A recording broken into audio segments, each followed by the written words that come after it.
Assalamualaikum warahmatullahi wabarakatuh. Perkenalkan, kami dari kelompok 1 akan mempresentasikan tentang identifikasi organisasi publik.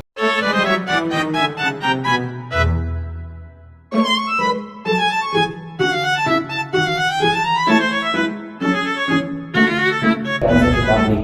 Perkenalkan, nama saya Muhammad Adi Putra Ardani sebagai moderator, dan ini rekan-rekan saya. Saya Firanda Busudasari. Saya Syakil Wakti Ramadan. Saya Diani Sardana. Saya Gracia Sentris Dautogaluh. Selanjutnya, struktur organisasi publik, bea dan cukai atau DTBC akan dijelaskan oleh Saudari Syakil.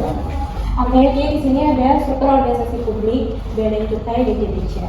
Di puncak struktur terdapat Direktorat Jenderal Bea dan Cukai yang dibantu oleh Sekretariat Direktorat Jenderal serta beberapa bagian pendukung seperti bagian organisasi dan tata laksana, bagian administrasi kepegawaian, bagian pengembangan kepegawaian, bagian keuangan, bagian pengelolaan barang milik negara, dan bagian umum. Nah, DJBC juga memiliki beberapa direktorat utama, yaitu Direktorat Teknis Kepabeanan. Di sini dia mengatur kegiatan impor, ekspor, klasifikasi barang, dan nilai pabean. Lalu yang kedua ada Direktorat Fasilitas Kepabeanan, menangani pemberian fasilitas seperti kawasan berikat dan kemudahan ekspor impor. Ada Direktorat Teknis dan Fasilitas Cukai, bertugas mengatur tarif dan fasilitas cukai, perizinan serta penilaian barang kena cukai dan pengawasan terhadap barang-barang cukai. Yang keempat ada Direktorat Kepatuhan Internal dan Kerjasama Internasional, mengawasi kepatuhan internal serta menjalin kerjasama dengan lembaga luar negeri. Lalu ada Direktorat Keberatan Banding dan Peraturan, menangani penyelesaian sengketa dan penyusunan peraturan. Yang terakhir ada Direktorat Informasi Kepabeanan dan Cukai, mengolah sistem informasi, data, dan teknologi yang mendukung seluruh kegiatan di DJBC. Untuk struktur organisasi DJBC di kantor pusat itu berbentuk fungsional, dibagi berdasarkan tugas dan fungsi masing-masing direktorat. Di sini ada Direktorat Penindakan dan Penyidikan yang menangani pelanggaran, Direktorat Kepabeanan Internasional dan Antar Lembaga yang mengurus kerjasama luar negeri, serta Direktorat Teknis Kepabeanan dan Cukai yang fokus pada peran teknisnya. Selain itu ada juga Direktorat Informasi Kepabeanan dan Cukai yang mengelola sistem informasi. Nah, DJBC itu termasuk fungsional karena jenis struktur organisasinya mengelompokkan pegawai berdasarkan keahlian dan tanggung jawab masing-masing bidang. Setiap bagian fokus pada satu fungsi tertentu seperti teknis dan fasilitas kepabeanan, cukai, kerjasama internasional, hingga informasi kepabeanan. Masing-masing direktorat dipimpin oleh seseorang direktur yang bertanggung jawab atas kerja divisinya. Dengan sistem ini, DJBC bisa lebih efisien dalam biaya operasional serta lebih mudah dalam pengawasan dan evaluasi kerja. Lalu selanjutnya itu ada bentuk struktur organisasinya. Itu ada struktur divisional atau di daerah, merupakan bentuk struktur organisasi di mana pembagian unit kerja dilakukan berdasarkan wilayah atau daerah operasional. DJBC, Direktorat Jenderal Bea dan Cukai, menggunakan struktur divisional karena memiliki unit-unit kerja yang tersebar di berbagai daerah. Seperti yang pertama itu ada kantor wilayah atau kanwil yang bertugas mengawasi dan membina kantor-kantor di bawahnya di suatu wilayah tertentu. Lalu yang kedua itu ada kantor pengawasan dan pelayanan bea dan cukai atau KPPBC yang melaksanakan langsung kegiatan pelayanan dan pengawasan kepabeanan serta cukai di daerah masing-masing.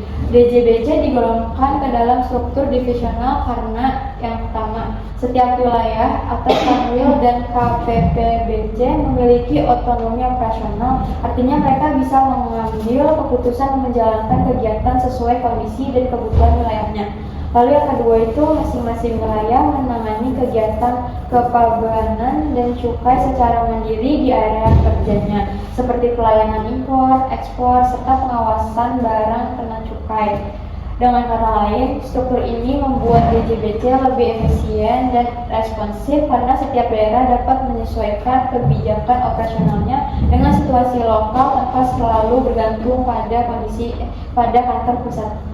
Nah, oke, baik. Di sini kita masuk ke dalam ciri-ciri struktur setelah kita mempelajari struktur Direktorat Jenderal Bea dan Cukai. Nah, di sini ada beberapa kategori ciri-ciri dari struktur DJBC.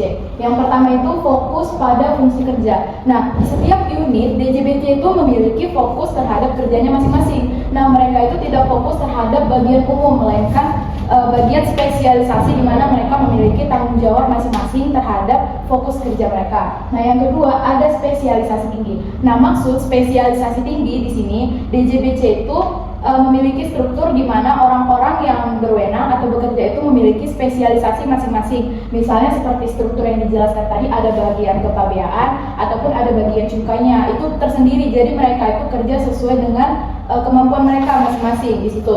Nah, yang ketiga itu koordinasi terpusat. Sama seperti struktur fungsional yang kita tahu bahwa DJBC itu dia dipimpin oleh ketua umum atau direktur jenderal yang paling atas. Nah, jadi di bawahnya itu memiliki divisi masing-masing. Nah, itu sistemnya terpusat. Jadi pusat yang mengarahkan DJBC itu bagaimana. Nah, yang kedua tadi ada dibahas mengenai struktur divisional. Nah, dari situ struktur divisional juga bergerak dari pusat. Nah, pusat itu fungsinya mengatur atau mengawasi struktur bagian divisi yang tersebar di daerah-daerah. Nah, yang terakhir itu ada hierarki yang jelas.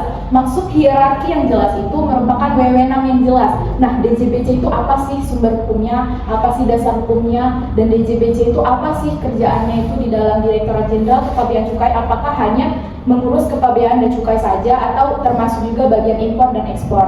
Nah, di situ di DJBC itu memiliki hierarki yang jelas sama seperti struktur yang sudah dijelaskan tadi. Nah, kelebihan struktur DJBC itu banyak ya. Nah, di sini kita klasifikasi lagi apa sih kelebihan dari struktur fungsional dan divisional di DJBC. Nah, yang pertama itu efisiensi tinggi. Nah, sama seperti ciri-cirinya tadi, mereka itu fokus ke bidangnya masing-masing. Itu tidak terarah ke umum gitu. Memang DJBC itu bagian kepabeaan dan cukai. Cuman mereka itu memiliki spesialisasi di bidangnya masing-masing, sama seperti strukturnya ada masing-masing divisi. Nah, masing-masing divisi itu ya mengerjakan tugasnya di divisi itu aja. Jadi misalnya nih kita punya keahlian memegang bagian bea atau bagian impor. Nah, ya udah kita hanya mengurus bagian impor saja. Kita tidak perlu mencampuri atau mengurus bagian ekspor walaupun itu sistemnya terpusat. Nah, yang kedua itu ada spesialisasi mendalam. Sama seperti efisiensi tinggi tadi, spesialisasi mendalam ini lebih ke intinya. Jadi kita apa bagian kita itu bagian kita itu aja yang kita kerjain, nggak usah bagian lain gitu. Misalnya bagian kepabeaan, impor dan ekspor itu beda divisi lagi gitu. Jadi mereka fokus terhadap bidangnya masing-masing. Nah, yang ketiga itu ada pengawasan terfokus. Pengawasan terfokus itu sama juga tadi, itu bagian pemerintah ya, bagian ketua atau bagian direktur yang paling atas. Nah, mereka itu pengawasannya itu jelas. Nah, jadi setiap divisi itu punya wewenang tersendiri dengan keahliannya masing-masing, tetapi hierarkinya tetap dari atas, dari pusat. Nah, yang terakhir itu ada konsistensi regulasi prosedur standar yang ditetapkan merata. Nah, kebijakan itu tuh seragam, adil. Jadi misalnya bagian divisi ekspor sama impor itu memiliki wewenang. Nah, wewenang mereka itu adil ya, merata, tidak harus bagian ekspor saja yang memegang ekspor, tidak.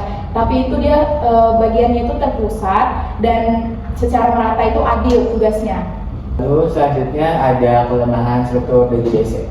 Baik, kalau untuk yang tadi kelebihan, untuk sekarang ini saya akan bahas mengenai kelemahan struktur dari DJBC. Yang pertama itu ada koordinasi lambat, karena tiap direktorat fokus pada fungsi sendiri. Koordinasi lintas unit sering memakan waktu. Jadi penjelasannya adalah bahwa komunikasi lintas unit itu bisa menjadi tidak efisien karena misalkan antar bagian memerlukan prosedur formal dan waktu yang lebih lama gitu, terutama jika keputusan melibatkan banyak pihak. Kemudian yang kedua di sini ada potensi penyalahgunaan wewenang. Keluhan mencakup perilaku tidak profesional seperti pegawai yang terlihat nongkrong di tempat umum saat jam kerja, menimbulkan persepsi negatif terhadap institusi. Maksudnya di sini ketika pengawasan itu tidak berjalan secara optimal, maka pegawai yang terlihat nongkrong di tempat umum saat jam kerja itu menimbulkan persepsi negatif di mata masyarakat gitu, dan kita bisa kehilangan kepercayaan dari masyarakat. Yang ketiga di sini ada kurangnya transparansi. Sistem pengawasan internal dinilai belum cukup kuat untuk mencegah praktik korupsi atau pungutan liar. Di sini maksudnya adalah balik lagi yang tadi, sistem pengawasan internal yang lemah membuka celah bagi praktik korupsi gitu, pungutan liar atau penyalahgunaan anggaran. Kemudian yang terakhir di sini ada birokratis. Ketergantungan pada prosedur formal membuat pengambilan keputusan bisa kaku dan lambat. Nah, birokrasi ini apa? Birokrasi itu semacam hierarkis. Jadi dia itu ada sebuah struktur di mana pembagian kerjanya itu jelas dan formal, tapi masih kaku gitu. Nah, ini tuh misalkan untuk menyetujui suatu anggaran secara mendesak nih, tapi kita tidak bisa memangkas waktu gitu, dan ini membutuhkan berhari-hari karena butuh persetujuan banyak pihak gitu. Baik, untuk nextnya.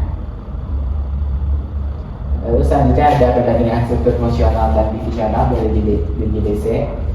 Baik, di sini saya akan menjelaskan mengenai perbandingan struktur dari fungsional dan divisional, tapi dalam persamaannya. Di sini yang pertama ada tujuan organisasi, keduanya bertujuan mendukung misi DJBC yaitu dalam pelayanan publik. Jadi baik fungsional maupun divisional di sini sama-sama bertujuan untuk bagi pelayanan publik gitu. Fokusnya adalah melayani masyarakat dan dunia usaha secara profesional, transparan, dan akuntabel.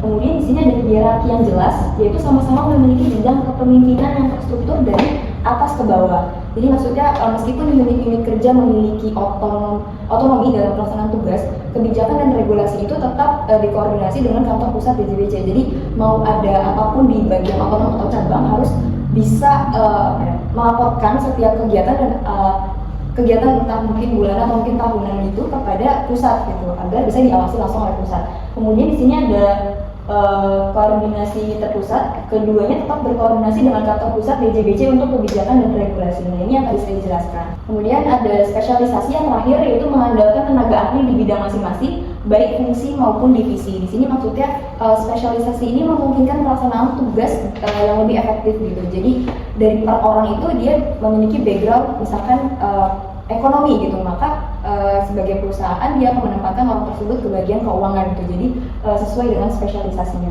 Kemudian next. Selanjutnya ada perbandingan struktur fungsional dan divisional dari DJBC.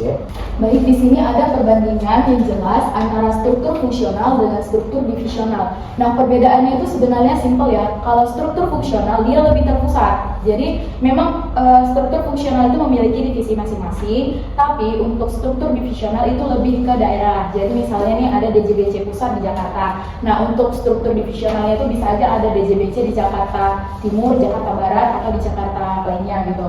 Nah, di sini kita bahas dari awal itu ada dasar pembagian. Nah, di struktur fungsional itu dia berdasarkan jenis tugas atau fungsi kerja. Nah, sama seperti yang saya bilang tadi, untuk yang fungsional itu terpusat. Jadi dia di dalam pusat itu memiliki jenis tugas yang berbeda. Nah, kalau struktur divisional itu berdasarkan wilayah geografis, jadi per daerah. Jadi misalnya ada DJBC daerah Tanah Abang atau DJBC bagian lainnya gitu. Nah, yang kedua itu contoh unit. Nah, di sini dijelaskan bahwa struktur fungsional memiliki direktorat penindakan atau direktorat audit. Nah, itu udah pusat ya, itu pusat. Nah, yang ketiga bagian struktur divisional itu dia kantor wilayah, lebih ke konwil gitu. Jadi di setiap wilayah pasti ada DJBC yang fungsinya itu untuk melaporkan hasil dari wilayahnya itu ke pusat. Nah, yang ketiga fokus utamanya, otomatis di dalam fungsional dan divisional itu fokus utamanya itu udah berbeda. Kenapa? Karena dari awal tadi aku udah bilang kalau misalnya fungsional itu lebih terpusat, sementara divisional itu lebih mendaerah. Nah, di sini struktur fungsional memiliki fokus utama pengembangan kebijakan dan sistem nasional. Nah, dia lebih menyeluruh. Nah, sementara struktur divisional itu pelaksanaan operasional dan pelayanan di daerah. Jadi untuk struktur divisional ini lebih fokus ke daerahnya masing-masing. Tapi tetap fokus utamanya itu selalu ke pusat. Nah, strukturnya itu selalu dari pusat ya pengawasannya. Nah, yang terakhir itu ada koordinasi. Nah, koordinasi dari struktur fungsional terpusat bukan terpusat. Nah, kalau struktur divisional itu lebih mandiri di masing-masing wilayah. Gitu. Selanjutnya ada nilai-nilai individu dan nilai-nilai organisasi. Nah, berikut yang akan saya sebutkan terlebih dahulu dari nilai-nilai individunya. Ini adalah nilai-nilai yang wajib dimiliki oleh setiap individu. Yang pertama ada nilai estetika. Sebagai individu, pegawai harus mencerminkan keterampilan dalam melayani, sopan, amanah, dan terpercaya. Di sini maksudnya adalah seperti berpakaian sesuai aturan, menjaga kebersihan, pulang kerja, terus juga bersikap ramah kepada pengunjung. Itu harus tampak rapi, bersih, dan tertata karena hal ini mempengaruhi kesan dari masyarakat terhadap institusi. Kemudian yang kedua di sini ada nilai religius. Sebagai individu, pegawai harus bekerja dengan integritas penuh serta dapat menunjukkan nilai harkat religius. Di sini maksudnya adalah nilai ini mencerminkan tanggung jawab spiritual ya, dan etika dalam menjalankan tugas. Contohnya tidak menerima gratifikasi. Kemudian yang ketiga ada nilai sosial. Sebagai individu, pegawai harus memiliki keterikatan dengan lingkungan sosial sebagai citra pendekatan dengan masyarakat. Jadi pegawai itu harus memiliki komunikasi yang baik. Kemudian yang kelima di sini ada nilai instrumen atau ambisius. Jadi sebagai individu, pegawai harus mempunyai ambisi yang sehat, mendorong pencapaian tanpa mengorbankan etika dan kejujuran. Di sini contohnya yaitu berinisiatif dalam menyelesaikan tugas, mengikuti pelatihan dan berkontribusi dalam inovasi. Di sini maksudnya ambisi yang sehat itu mendorong pegawai untuk terus berkembang dan mencapai target kerja tanpa mengorbankan etika. Kemudian yang kelima di sini ada nilai instrumen, yaitu berpikir luas. Sebagai individu, pegawai harus bisa menerima ide baru, baik kritik maupun saran yang berperan dalam membangun jiwa profesionalisme individu. Di sini artinya berpikiran luas, artinya kita tidak boleh punya ideologi sendiri. Kita harus terbuka dengan pendapat orang lain juga, karena untuk menerima kritik dengan baik, terus juga berkolaborasi lintas unit dan mendukung transformasi digital. Nah, sikap ini itu penting untuk menghadapi tantangan zaman dan meningkatkan kualitas dari pelayanan. Lalu selanjutnya ada nilai-nilai organisasi. DJBC sebagai institusi publik memiliki nilai organisasi yang diinternalisasikan melalui sikap dasar pegawai.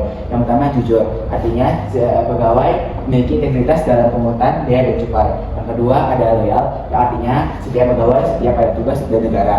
Yang ketiga ada korsa, yang artinya setiap pegawai memiliki solidaritas antar pegawai.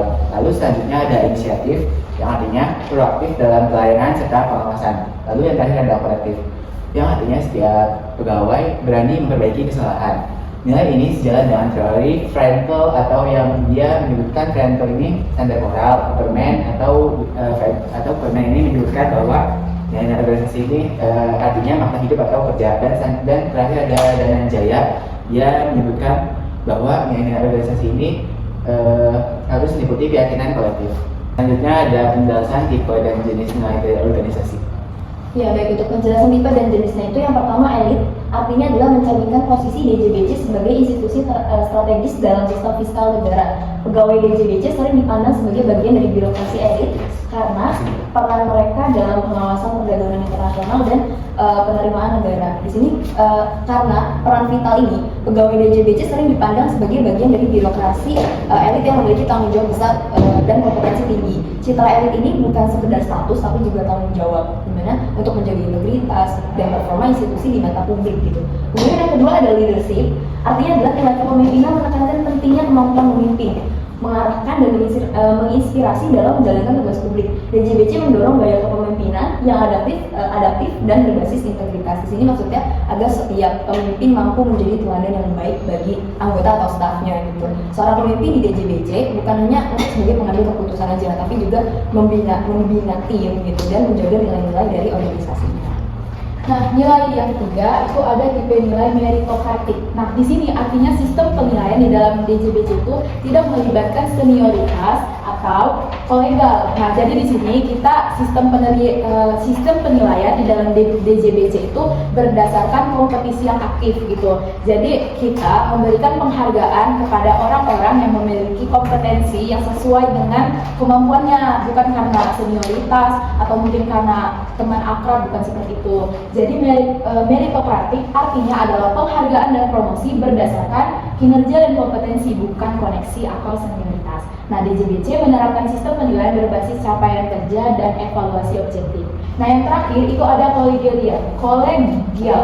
Nah, itu artinya sistem kerjasama ya, kolega. Nah, di sini DJBC menerapkan atau mendorong budaya kerjasama di mana kita harus saling membantu satu sama lain, sama seperti struktur dia punya pusat, punya daerah. Nah, tujuan daerah itu dibuat untuk menciptakan kolega atau kerjasama yang baik. Jadi pusat mengetahui keberadaan daerah atau situasi di daerah itu bagaimana, dan daerah menyampaikan situasi ke pusat. Itu yang dinamakan kolega atau kerjasama.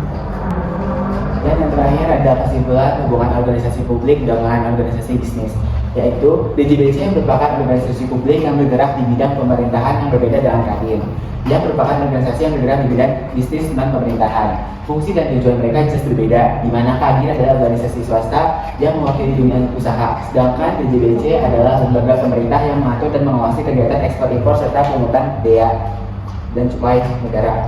Sumber hukum dan naungan Kadin serta DJBC juga berbeda, bersifat independen, sementara DJBC berada di bawah Kementerian Keuangan. Namun ada persamaan yang mendominasi, yaitu keduanya berperan mendukung perekonomian di Indonesia. Boleh bacakan mungkin? Nonton film sambil ngemil. Cakep. Cemilannya keripik kentang. Cakep. Kalau ada yang masih bingung, bisa tanya asal jangan nyerang. Sekian presentasi dari kelompok kami, kurang lebihnya mohon maaf. Keluar membeli pakan. Beli sekalian gorengan bakwan. Mohon maaf jika ada kekurangan, jika ada kelebihannya tidak usah dikembalikan. Terima kasih. Wassalamualaikum warahmatullahi wabarakatuh.